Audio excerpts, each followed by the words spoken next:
할렐루야. 우리 인사합시다. 하나님이 함께 하십니다. 시작. 하나님이 함께 하십니다. 우리 얼굴 보면서 친근하게 당신의 얼굴을 보니 하나님의 얼굴을 보는 것 같습니다. 시작. 당신의 얼굴을 보니 하나님의 얼굴을 보는 것 같습니다. 아멘. 구정설이라 지방으로 많이 가셨는데 이렇게 나오니 얼마나 반갑습니까? 그렇지요? 다 저를 주목해 주시기 바랍니다. 어제 오랜만에 본 여동생으로부터 여동생 고등학교 때 친구가 얼마 전에 자살을 했다는 이야기를 들었어요. 저도 워낙 여동생과 절친이었기 때문에 여러 번 본 아이입니다. 얼굴을 기억하고 있어요.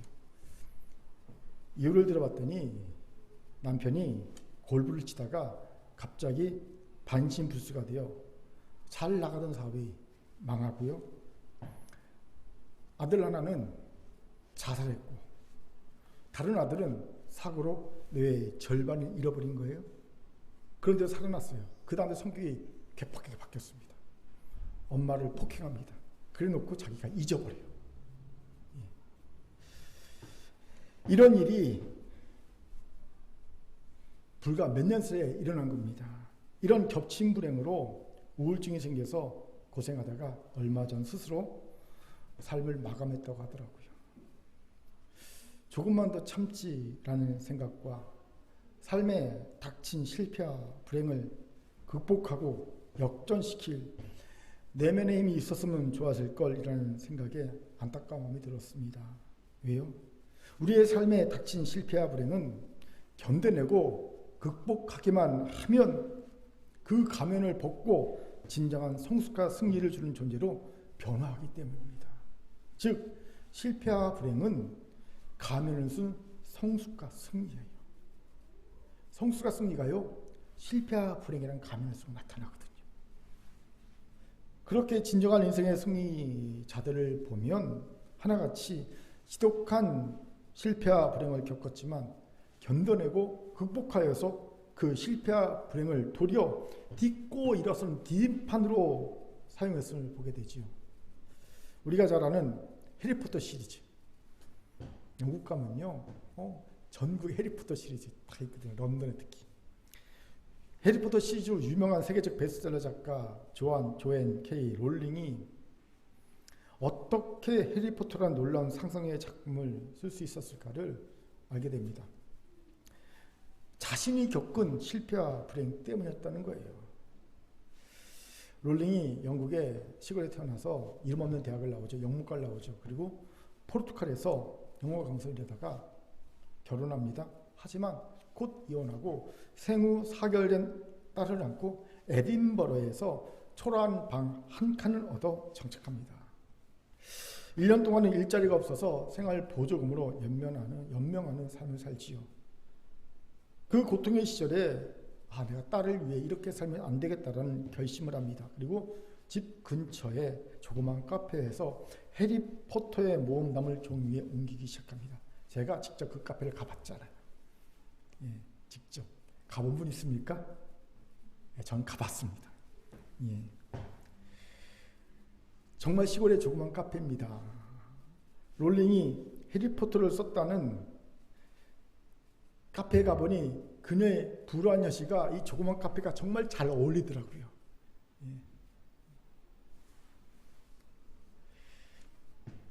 하지만 그 불우한 현실이 그녀의 무한한 상상의 원동력이 되었음을 볼 수 있었습니다. 그 조그만 카페에 앉아갖고 자신의 현실이 있고 무한한 상상의 나라를 폈을 롤링을 생각하니까 그녀가 어떻게 여기에서 꿈을 꿨을까를 생각하게 되더라고요. 또 영혼을 위한 닭고기 수프라는 초대박 베스트셀러를 쓴 잭 캠벨트와 마크 빅터 한센도요. 최고의 베스트셀러를 탄생시키기까지 무려 출판사 33곳을 비롯해서 총 144회나 거절을 나갑니다. 원고를 갖고 가면요. 거절. 출판사가 33곳이 144번의 거절. 제가 생각해 봤어요. 나 같으면 한 몇 번 정도 거절을 참아낼 수 있을까? 한 3곳 정도는 참아냈을 것 같아요. 3곳 정도 가서 원고를 냈는데 안 됩니다, 안 됩니다, 안 됩니다 거절하면 이건 안 되는 건가 보다. 그리고 그만뒀을 것 같습니다. 그런데 무려 144곳에 거절을 당합니다. 하지만 포기하지 않았죠. 포기하지 않는 집념이 결국 초대박 작품을 세상에 내놓게 된 비결을 보게 됩니다.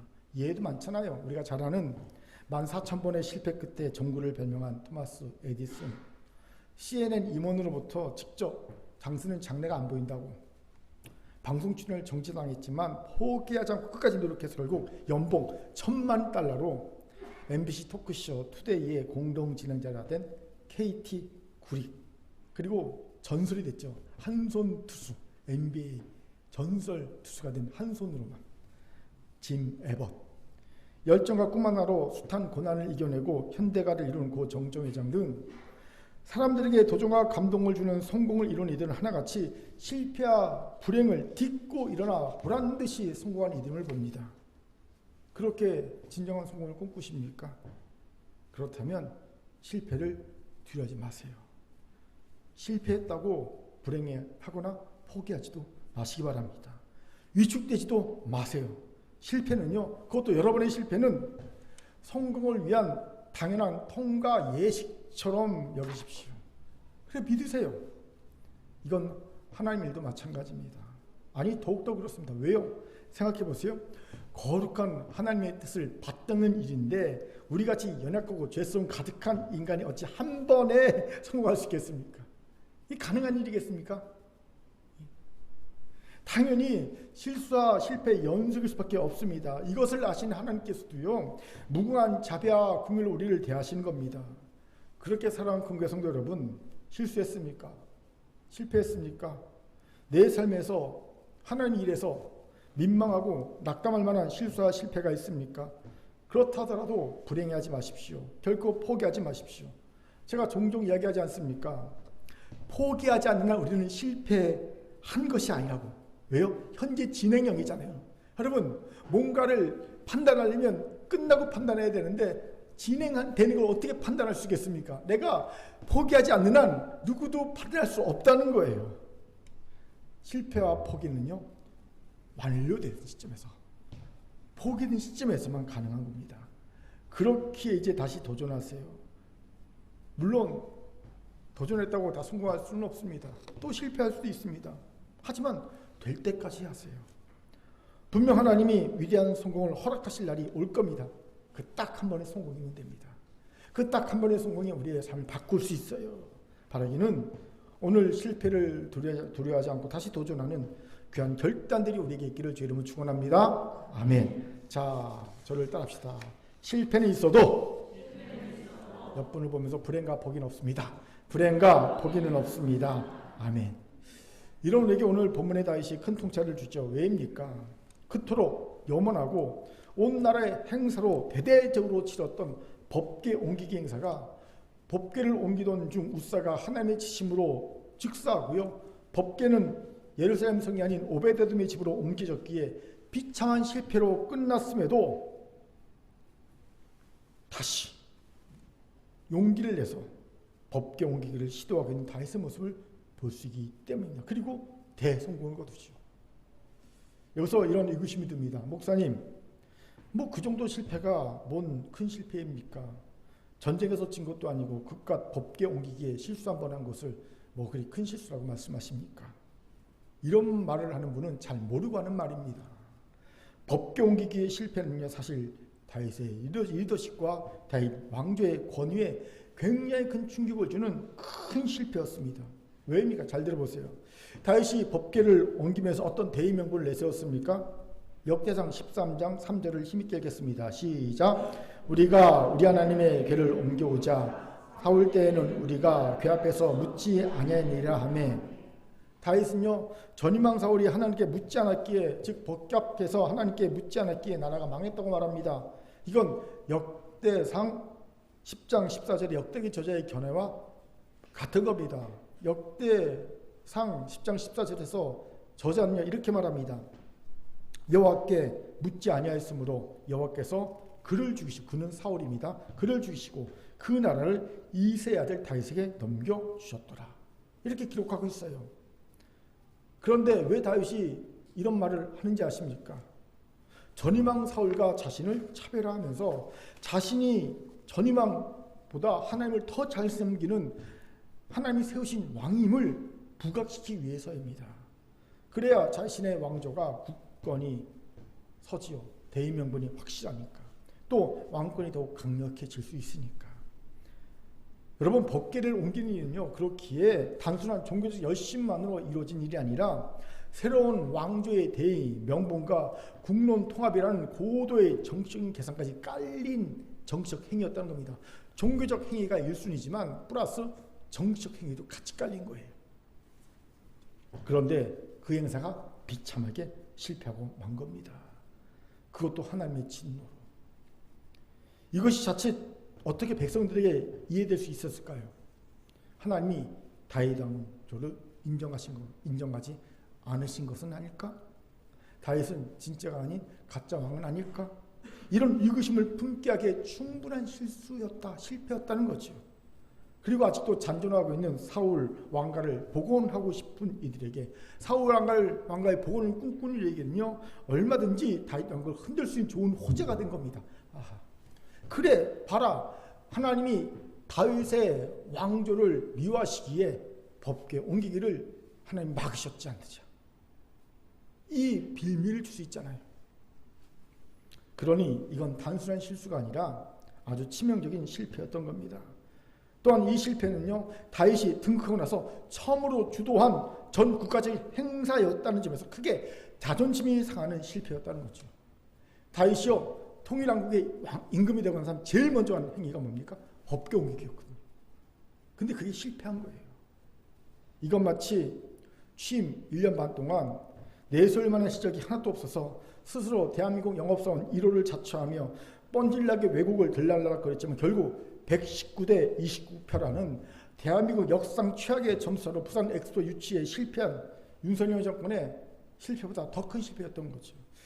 사실 이 엑스포 유치 실패 같으면요, 다른 나라의 경우는 그 유관 장관들 다 해임시키고요, 대통령이 나서서 대국민 사과를 할 정도의 실패입니다. 그런데 구렁이 담 넘어가다 슬그머니 넘어갔죠. 사과 한마디 없이. 그러더니 이번에 또 김건희 명품백, 파우치가 아닙니다. 백입니다. 명품백 뇌물수 사건도 우리 처가 모질지 못해서 라는 말로 사과 한마디 안 하고 수사 한번 안 받고 또 슬그머니 넘어가려 합니다. 제가 이번에 깨달았어요. 이제부터 우리 국민은요, 마음껏 뇌물을 받아도 됩니다. 경찰에 잡혀가면요, 이렇게 말하십시오. 제가 모질지 못해서 그랬다고. 그러면요, 그냥 나올 수 있습니다. 예, 나라가 망할 각이에요. 무슨 짓을 해도요, 모질지 못해서 한마디 하면 끝나는 나라가 돼버렸어요. 아무튼 예. 다윗 왕의 법궤 옮기기 실패는요, 사실 이것보다 더 큰 실패였다는 겁니다. 결코 별것 아닌 실패가 아니라는 겁니다. 또한 이건 하나님과 친밀한 관계를 가장 우선시하고 살던 다윗에게는요, 큰 충격이 되는 실패였을 겁니다. 그럼 다윗이 누굽니까? 하나님의 마음에 합한 자가 아닙니까? 하나님께 항상 먼저 묻고 행하던 자가 아닙니까? 하나님 올라갑니까? 올라가라, 올라가고. 예, 그걸 행하던 자가 아닙니까? 그런데 왜 이런 비참한 실패를 당했을까요? 율법을 몰라서입니다. 왜 몰랐을까요? 하나님께 묻지 않았기 때문입니다. 물었으면 알려주셨을 텐데. 왜 묻지 않았을까요? 왜요? 이건 무조건 하나님이 기뻐하시는 확신이기 때문입니다. 이건 뭐 기도하지 않아도 묻지 않아도 하나님 기뻐하시는 일이야. 법궤를 옮겨오는 일인데 이런 마음이 들었던 거죠. 그런데 비참한 실패를 경험한 겁니다. 그러니 다윗이 얼마나 혼란스럽겠습니까? 여기서 한 가지 꼭 짚고 넘어갈 것이 있어요. 아무리 하나님이 기뻐하시는 일이라는 확신이 있어도 우리는 반드시 하나님께 물어봐야 합니다. 왠지 아십니까? 우리는 그 과정마저도 하나님의 뜻대로 해야 하는 자들이기 때문입니다. 그런데 이것을 간과해서 하나님이 정말 기뻐하신 일임에 틀림없음에도 큰 실패로 끝나는 일이 너무 많습니다.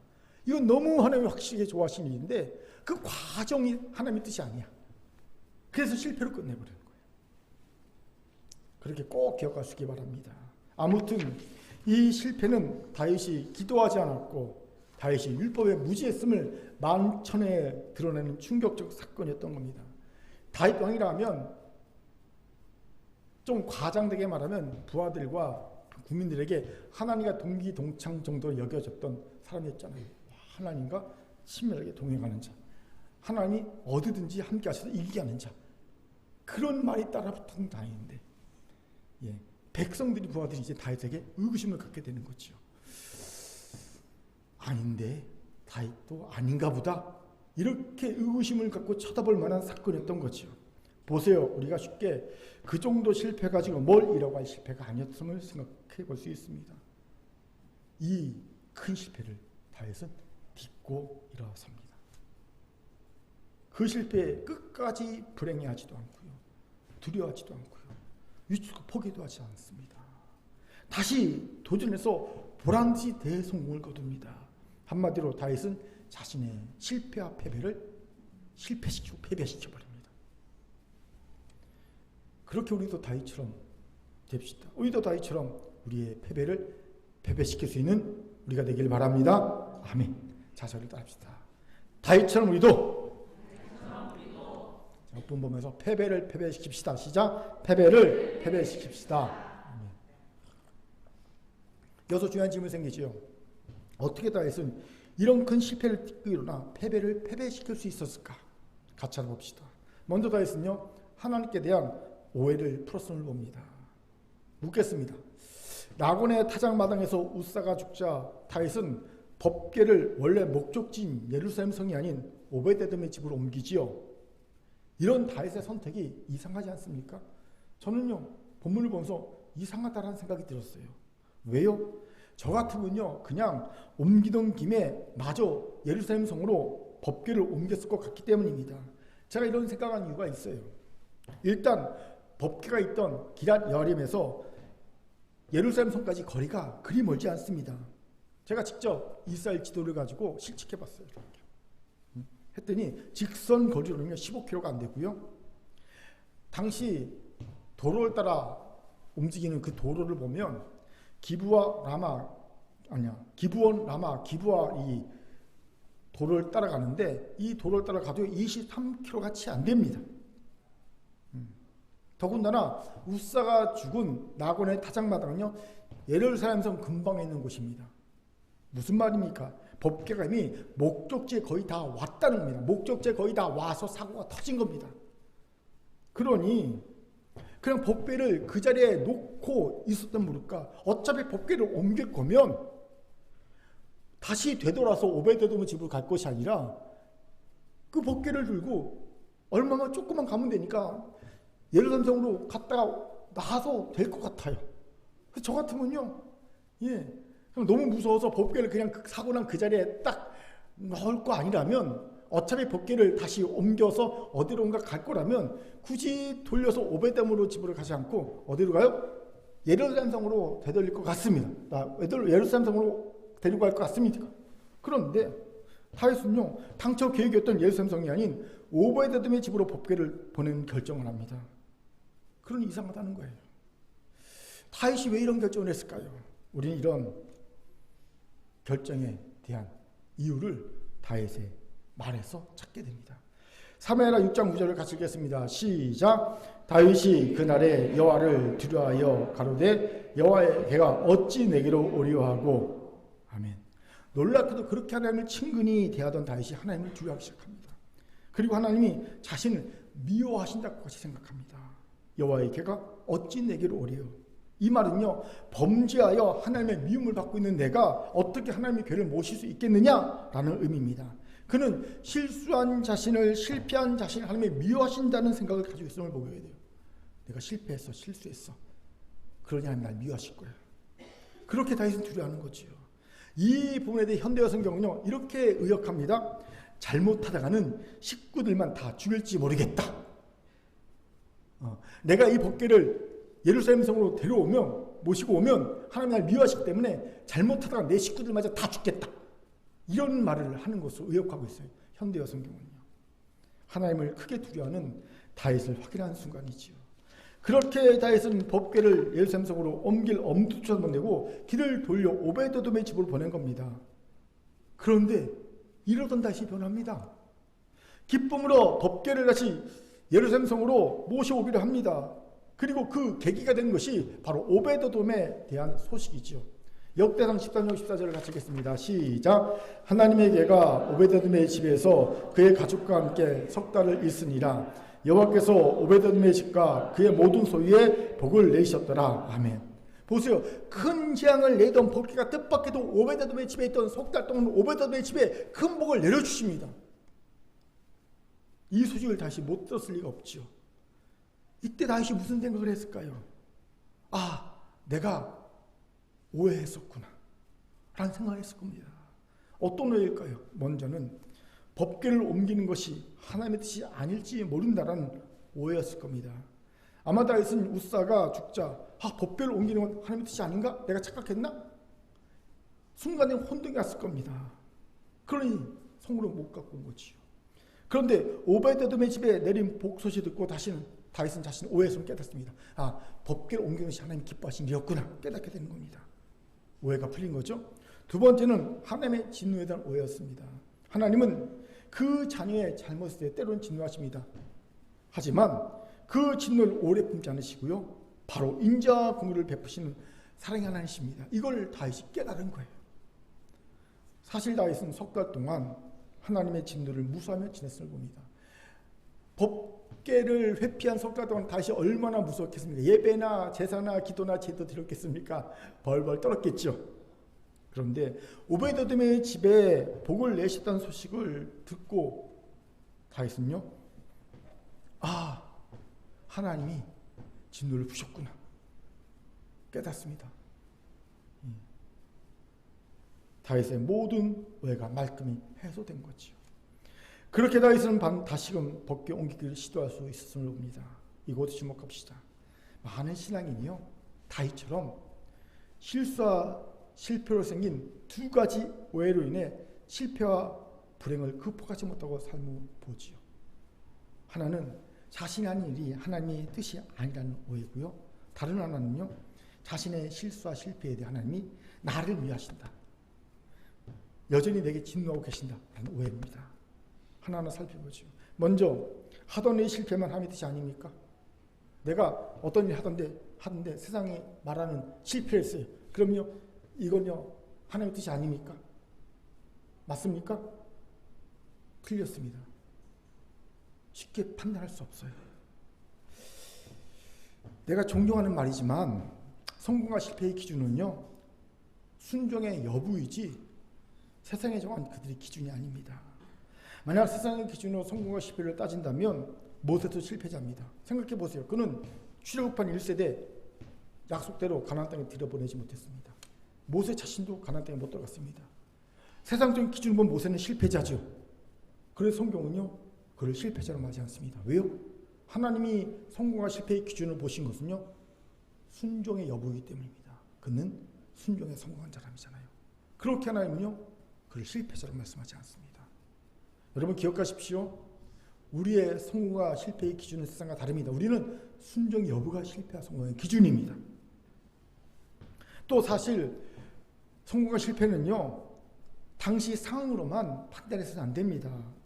오랜 시간을 두고 판단해야 바른 판단을 할 수 있는 것이 성공과 실패. 세상적인 성공과 실패도 마찬가지예요. 조급하게 판단해서 안 됩니다. 길게 보고 판단해야 합니다. 그 예가 있어요. 충무군 이순신 장군 아시죠? 이순신 장군이 노량해전에서 전사하시잖아요. 그 소식을 들은 선조가 1000마디가 뭐였는지 아십니까? 이렇게 기록되어 있습니다. 오늘은 밤이 깊었다. 내일 비변사에 알려 처리하도록 하라. 끝. 놀랍게도 선조는 나라를 구한 이순신 장군이 죽음을 대하면서 한마디 말도 하지 않는 것은 물론이고요, 어딘가 귀찮은 기색까지 보입니다. 실제로 선조는 이순신 장군을 반드시 죽여야 할 인물로 생각했음을 곳곳에 기록해서 볼 수 있습니다. 그렇게 당시에 상황 보면 이순신 장군이 실패한 것 같습니다. 생각해 보세요. 아내 죽었죠. 셋째 아들 이면도 죽었죠. 왜군에 의해서. 본인도 죽었죠. 그리고 왕에게 인정도 못 받았죠. 선조가 이렇게 말해요. 신하들한테 이순신을 직책은 올려주지 않고 상을 줄 방법을 찾아라. 예. 제대로 인정해주고 싶지 않은데 너무 공을 많이 세우니까 그 상은 줘야 되는데 직책을 올리기 싫은 거예요. 그러니까 직책을 올리지 말고 상을 준 법을 찾아라. 이런 말까지 합니다.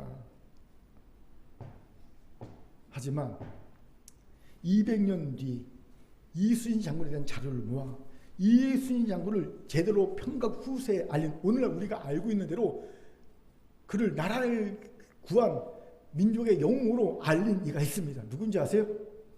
정조대왕. 정조가요 이순신 장군에 대한 모든 자료를 다 모으게 해서 책을 편집합니다. 왕이 신하에 대한 책을 편집하게 한 유일한 경우가 바로 정조가 이순신 장군에 대한 거예요. 만약 정조당이 없었으면요 이순신 장군은요 마치 고려 때 거란 2차 침입 때 나라를 구한 양두 장군처럼 우리에게 전혀 알려지지 않은 채 그렇게 흐지부지 역사 속에 사라졌을 것 같아요. 보세요. 이순신 장군에 대한 제대로 된 평가도 사후 200년이 지나서야 되지 않습니까? 세상 일도 그래요. 하물며 하나님의 일에 대한 평가를 당대에서 바로 한다? 일러도 너무 이릅니다. 너무 일러요. 그렇게 실패해서 하나님의 뜻이 아니라고 오해하고 단정지어버리는 일이었다면 조급하기 그지없는 거예요. 이거 하나님의 뜻이 아닌가 봐. 실패했잖아. 아니야. 진짜 조급합니다. 그런데 아세요? 성경에서 말하는 제일 어리석은 자가 어떤 자인지 아십니까? 조급한 자입니다.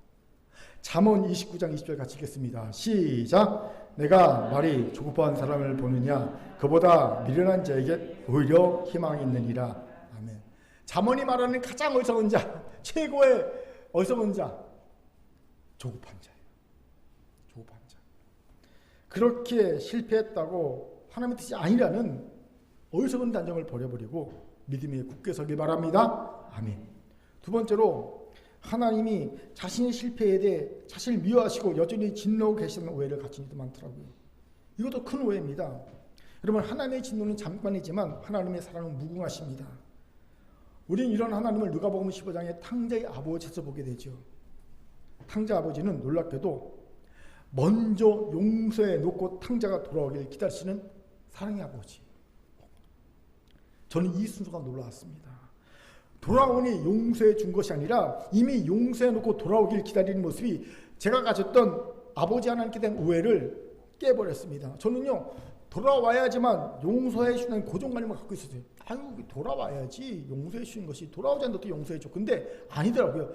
누가복음 15장의 탕자 아버지는요 이미 용서해 놓고 동박까지 나와서 돌아오길 기다리고 있더라고요. 그 모습은 마치 이런 오해까지 불러일으킵니다. 처음부터 화가 난 것이 아니다. 저 아버지는 처음부터 화가 난 것 같지 않다. 이런 오해까지 불러일으킵니다.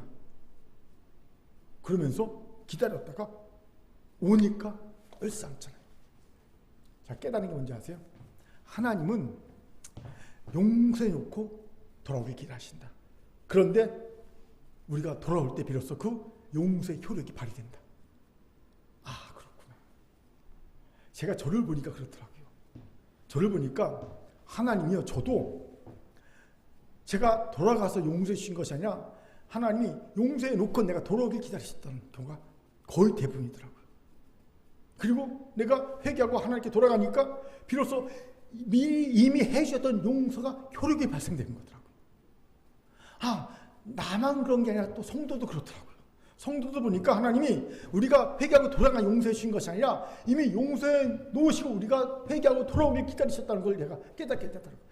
하나님은 이렇게 분이셨구나. 제 오해가 편견이 깨지는 순간이었습니다. 그렇기에 내가 실수하고 실패해서 하나님이 내게 다시는 기회를 안 주시고 날 미워하신다? 이거 오해입니다. 착각입니다. 하나님 이미 그런 말을 용서해 주셨습니다. 그리고 내가 돌아오길 기다리십니다. 돌아가면 용서의 효력이 발휘되는 거예요. 돌아가지 않으면요 효력이 정지되어 있는 거예요. 홀드되어 있는 거예요. 사랑하는 긍휼 성도 여러분, 혹시 여러분에게는 이 두 가지 하나님의 오해가 있지는 않습니까? 그 오해를 풉시다. 그리고 하나님의 뜻과 사랑을 굳게 믿읍시다. 분명 우리도 다윗처럼 패배시킬 수 있을 줄 믿습니다. 아멘. 자, 저를 따릅시다. 하나님께 대한 오해를 풀고 내게 임하는 하나님의 뜻과 사랑을 몇 번 보면서 굳게 믿읍시다. 굳게 믿읍시다. 아멘. 두 번째로 다윗이 패배시킬 수 있었던 이유는요, 잘못을 진정으로 회개했기 때문을 봅니다. 우리 같이 보면 13절 힘있게 읽겠습니다. 시작. 전에는 너희가 매지 아니하였으므로 우리 하나님 여호와께서 우리를 찢으셨으니 이는 우리가 규례대로 그에게 구하지 아니하였음이라 하니. 아멘. 지금 다윗은요, 왜 첫 번째 법궤 옮기기가 실패했는지를 설명하고 있어요. 규례대로 하나님께 구하지 아니하였기 때문이라는 겁니다. 여기서 주목할 것은요, 규례대로 행하지 아니하고라고 말하지 않고 규례대로 구하지 아니하였다는 표현입니다.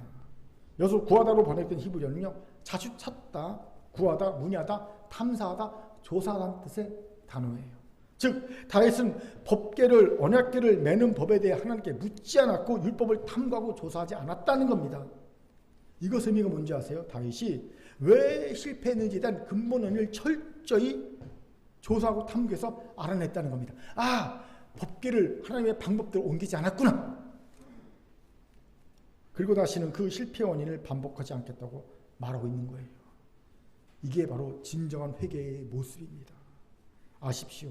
진정한 회개는요, 단순히 감정적인 뉘우침으로 끝나지 않고요, 잘못된 근본 원인을 깨달아 압니다. 그리고 그것을 고칩니다. 그래서 실패를 성공으로 바꾸는 것까지 하는 게 진정한 회개입니다. 이러니 다윗이 오베드돔의 집에 방치된 법궤를 그냥 둘 수가 있었겠냐는 거지요. 진정한 회개를 했으니 옮기려고 하겠지요. 여기에 우리의 연약함이 쓰는 겁니다. 우리도 회개는 했다고 합니다. 그런데 그저 감정적인 뉘우침에 그치는 경우가 허다합니다. 왜요? 잘못의 근본 원인을 제대로 깨닫지 못하기 때문이에요. 그저 잘못을 인해 당하고 있는 불이익이나 어려움을 힘들어합니다. 그리고 슬퍼하기 바쁩니다. 그래서 자기연민에 빠지기 일쑤입니다. 여러분 분명히 아세요? 자기연민은 회개가 아닙니다. 그런데 잘못의 근본 원인을 깨닫지 못하니 그저 자기연민에 빠져서 슬퍼하고 맙니다. 이러면 생기는 부작용이 뭔지 아세요? 실패를 성공으로 바꾸는 시도를 안 한다는 거예요. 자기연민에 빠져서 울면요, 실패를 성공으로 바꾸는 시도를 안 합니다. 대신 그저 실패한 행위를 다시 안 하는 것으로 만족해야 합니다. 다시는 그런 짓 안 해. 만족하고 맙니다. 예를 들어 내가 알코올 중독에 빠지는 죄악을 저질렀다가 이런저런 어려움을 당하고 보니 내 처지가 참 처량하다는 생각이 들면서 알코올 중독에서 벗어나야 되겠다는 결단을 했습니다. 그래서 울면서 회개했습니다. 그리고 다시는 술을 손에 안 댑니다. 그런 자신에게 만족하며 삽니다. 술 안 먹고 있다. 그런데 아십시오. 이건 자기연민에 기초한 단적 회개입니다. 잘못에 대한 정확한 근본 원인을 깨닫고 한 회개하고는 다른 거예요. 여러분 진정한 회개는요, 자기연민도 있습니다. 하지만 하나님께 대한 죄송함도 있고요, 그 다음에 깨닫지 못한 어리석음에 대한 안타까움, 죄송함도 있고요, 그리고 결정적으로는요, 나와 같은 어리석은 자가 생기지 않게 하겠다는 사명감이 함께 들어갑니다. 사명감. 바로 다윗이 그렇게 회개하지 않습니까? 다윗이 밧세바의 간음죄 이후에 철저하게 회개하죠. 그러고 나면 이렇게 기도합니다. 시편 51편 13절 같이 읽겠습니다. 시작. 그러하면 내가 범죄자에게 주의 도를 가르치리니 죄인들이 주께 돌아오리이다. 아멘. 보세요. 다윗은 단지 감정적인 자기연민만이 아니라 같은 죄를 다시는 짓지 않겠다는 것만도 아니라 적극적으로 그런 죄를 지는 자들 내가 계도하겠습니다 라는 말을 합니다. 이게 진정한 회개입니다. 그렇게 잘못 때문에 실패했습니까? 그래서 회개했습니까? 그렇다면 자기연민의 회개에서 끝나서는 안 됩니다. 대신 사명감을 가지고 잘못된 상태에 있는 것을 원상복구시켜야 합니다. 회복시켜야 합니다. 그것까지가 회개한 자의 책임입니다. 사랑하는 큰교회 성도 여러분, 하나님이 맡겨주신 귀한 직분과 사명에 실패했습니까? 실수했습니까? 가정에서, 직장에서, 사업장에서, 교회에서 참혹한 실패 혹은 실수를 경험했습니까? 그래서 회개했습니까? 여러분이 진정으로 회개했다면 이제 가만히 있으면 안 될 겁니다. 원상 복귀를 위해, 회복을 위해 기도해야 할 겁니다. 다시 재도전해야 할 겁니다. 저는 2024년이 우리 큰교회에게, 큰교회 각 교육부서에게, 재직부서에게, 셀에게 이런 진정한 한 해가 될 것을 굳게 믿습니다. 믿음을 주시더라고요.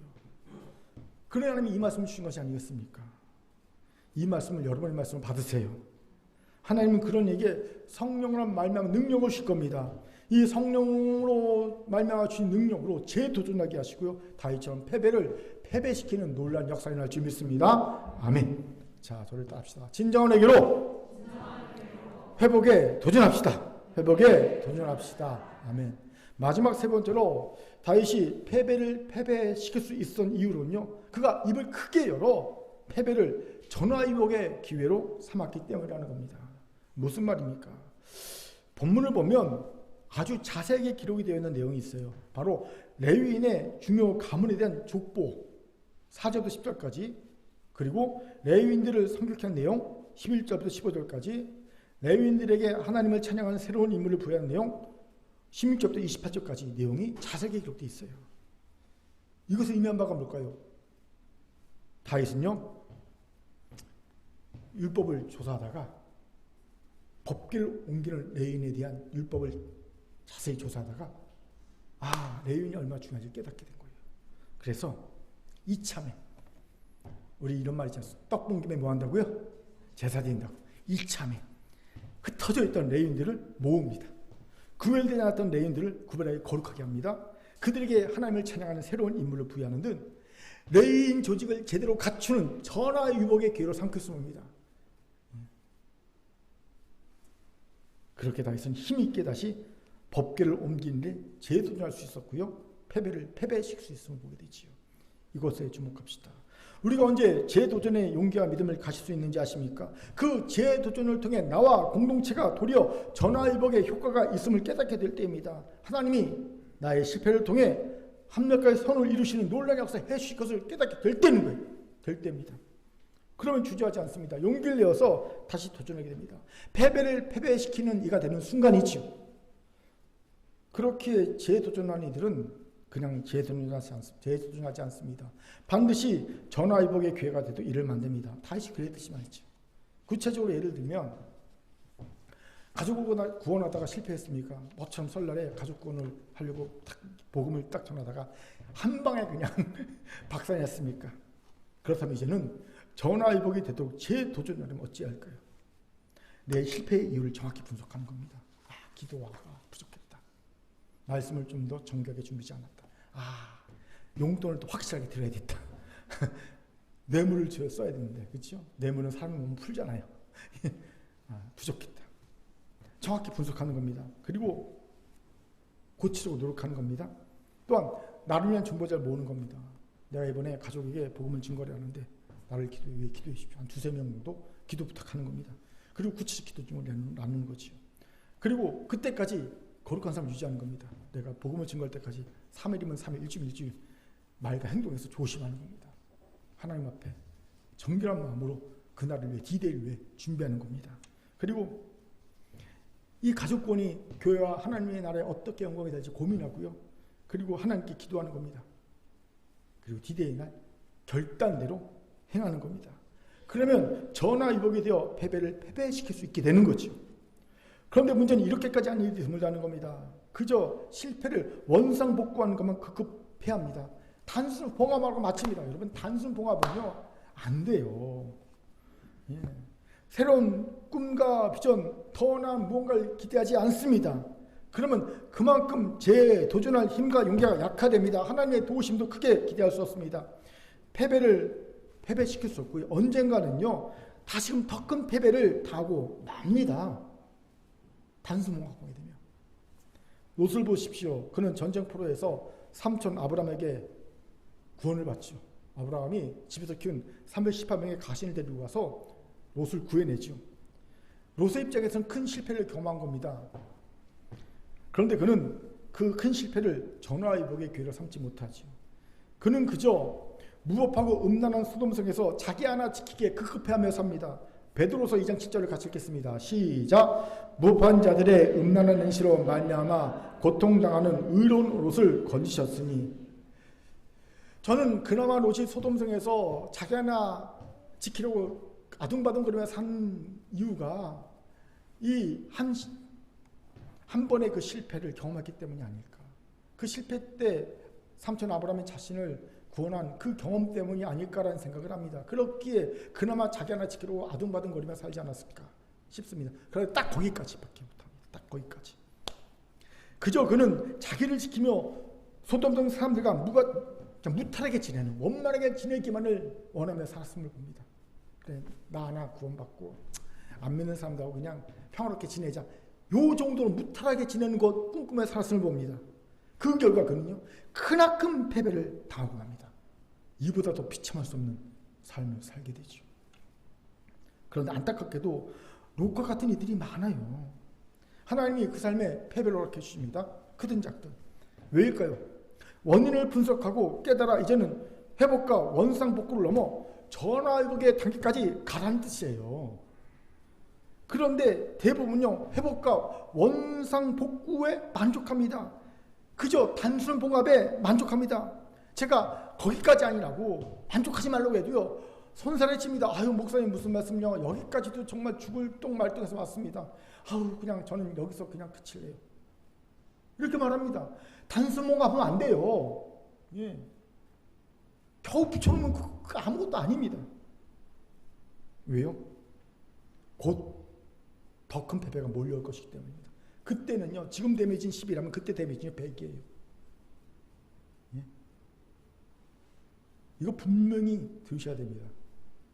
지금 단순 봉합해놓으면요, 만족해서 안 됩니다.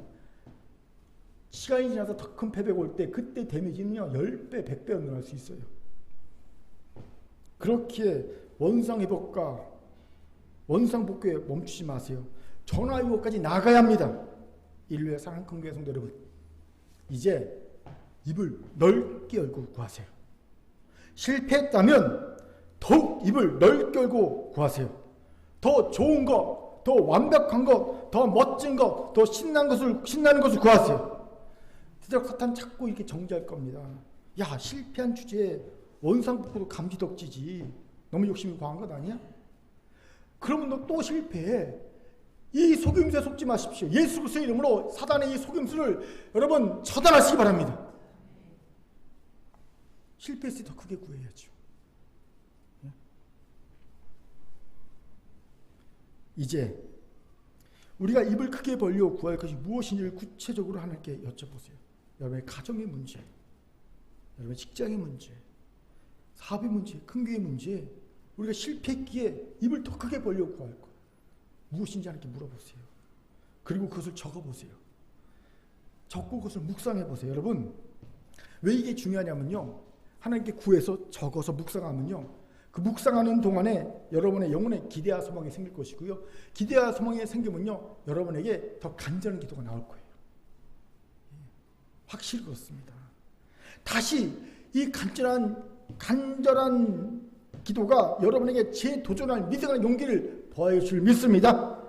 그럼 분명 패배시킬 수 있게 되는 겁니다. 아멘. 저를 따라합시다. 원상복귀가 아닌 전화위복, 더 완전한 성공을 꿈꾸세요. 자, 저를 따라합시다. 실패했다면 더욱더 입을 크게 벌리고 옆분을 보면서 구합시다. 아멘. 한번 입을 크게 벌리고 구하세요. 시작. 입을 크게 벌리고 구하세요. 아멘. 들을 게 있는 자는 들으시기 바랍니다. 이제 말씀 마치죠. 세계 최고의 투자 기업 버크셔 해서웨이의 공동 경영자이자 워렌 버핏의 평생 절친인 찰리 벙거라는 분이 있어요. 이분이 1924년생입니다. 올해 100세입니다. 이분이 이제 100세 되니까 나이가 많잖아요. 그러니까 수년 동안 자신의 재산의 75%를 팔거나 기부했어요.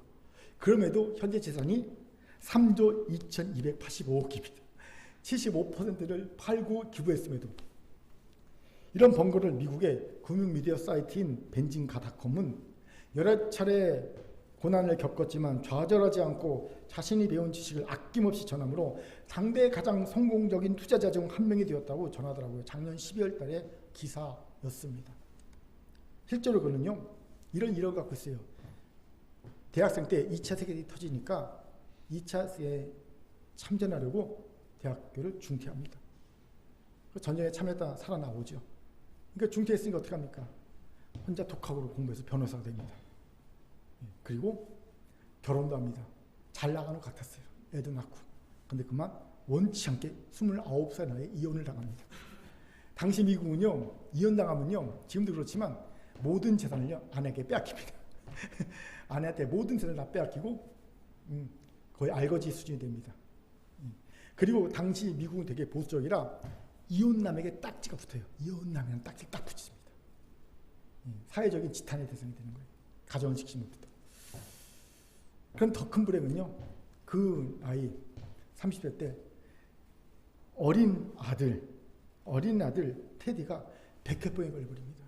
당시 백혈병은요, 치료제가 없었어요. 그 보험도 없었습니다. 무지무지 아픕니다. 치료제 없으니까. 그러니까 어린 아들이 그 백혈병을 죽어가면서 고통당하는 걸 옆에서 봅니다. 그리고 엄청난 돈이 막 틀어댑니다. 사실 알거지 수준인데 그러니까 아들이 병에 걸리니까 아들 병수바람하면서 온 재산을 다 쏟아붓습니다. 더 힘들어진 거죠. 결국 31살에 아들이 죽습니다. 9살 때 테디가 죽습니다. 하지만 그는요, 이혼의 여파, 재정적인 불안정, 아들을 잃은 기쁜 슬픔, 이 견디기 있는 슬픔을 딛고 일어섭니다. 회피하지 않고 내가 인생과 맞서리라. 도피하잖아요. 보통 많은 사람들이 절망을 당하면. 근데 그는 도망가지 않고요, 맞섭니다. 그런데 시련이 계속돼요. 52세 백내장에 걸렸는데 수술했는데 수술이 실패해갖고요, 실명하게 됩니다. 한쪽 눈이 실명하니까 이쪽 눈은 잘 안 보여요. 그래서요, 50세 점자를 배웁니다. 그래서 다시 그의 삶에 도전합니다. 굴하지 않고. 100세까지 점자로 이렇게 사는 거예요. 100세까지 점자로. 이런 번거가 그의 삶을 지탱하는 원칙 하나를 자주 언급하고 있는 것이 있어요. 뭔지 아십니까? 소개합니다. 불행은 올바로 살 기회다. 그의 삶의 이 원칙입니다. 불행은 올바로 살 기회다. 그렇습니다. 놀랍게도 불행은 올바로 살도록 하나님이 주신 절호의 기회입니다. 그렇게 실수와 실패 때문에 불행해졌습니까? 위축하지도 포기하지도 불행하지도 마십시오. 대신 이제 하나님이 올바로 살 기회를 주셨음을 아시기 바랍니다. 저는 개인적으로 실수와 실패는 하나님의 일을 감당하는 사람들에게는 어쩌면 그림자처럼 따라다니는 것이라는 생각을 할 때가 많습니다.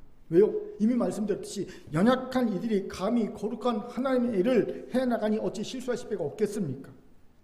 이건 그냥 하는 말이 아닙니다. 저도 숱한 실수와 실패를 해왔기 때문에 드릴 수 있는 말씀입니다. 그런데 제가 그때마다 위축되고 좌절하고 포기하고 불행해하던가요? 잠깐은 그런 적이 있을지 모르지만 결코 오랫동안 그런 적은 없습니다. 그리고 저는 여전히 제 패배를 패배시키고 지금도 노력하고 있어요. 제가 패배했던 것 그냥 놔두지 않습니다. 다시 그것을 패배시키려고 애쓰고 있습니다. 그렇게 담대하게 말씀드립니다. 실패, 위축되고 좌절하고 포기하고 불행한 자는 정말 바보입니다. 그러니까 이를 하나님의 뜻 그가 얻을 진정한 성공은 없습니다. 그렇게 실패했습니까? 아하, 하나님이 올바로 살 기회를 주셨다 믿으시기 바랍니다. 그리고 다시 도전하세요. 언제까지? 될 때까지 도전하세요. 그래서 진정 패배를 패배시키세요. 이를 오늘 말씀을 기억합시다. 첫째, 하나님께 오해를 풉시다. 실패는 하나님의 뜻이가를 평가하는 기준이 아닙니다. 오직 순종 여부만이 그 평가 기준입니다. 하나님의 진노는 잠깐이지만 사랑은 무궁하십니다. 하나님은 용서하시고 돌아오길 기다리시는 탕자의 아버지십니다. 이런 네 개에만 하나님의 뜻과 사랑 굳게 믿읍시다. 두 번째, 이제 감정적인 자기 연민의 회개에 만족하지 말고 진정한 회개를 합시다. 회개를 통해 원상 복귀와 회복의 사명을 얻어 도전합시다. 그런 개인과 큰교회가 됩시다. 성령이 도우실 믿습니다. 세 번째, 단지 원상 복귀가 아닌 전화위복을 꿈꿉시다. 여러분, 입을 넓게 벌려 구하며 도전합시다. 저는 이번 동계 정교연수회가 우리들이 실패한 우리들이 다시 도전하는 믿음과 용기를 얻을 수 있는 하나님의 은혜가 있다고 믿습니다. 이를 위해 하나님이 다시 여호수아를 말씀을 주셨어요. 다시 여호수아. 여호수아처럼 약속의 땅을 정복하고 차지하고 누리라. 근데 다시가 붙었잖아요. 우리에게 그런 기회가 있었는데 우리가 실패했거든. 하나님이 다시 기회를 주신 것 같아요. 그렇게 기대합니다. 하나님이 우리에게 다시 도전할 기회를 주셨음을 기대합니다. 소망합니다. 여러분도 기대하고 순회에 참석하시기 바랍니다.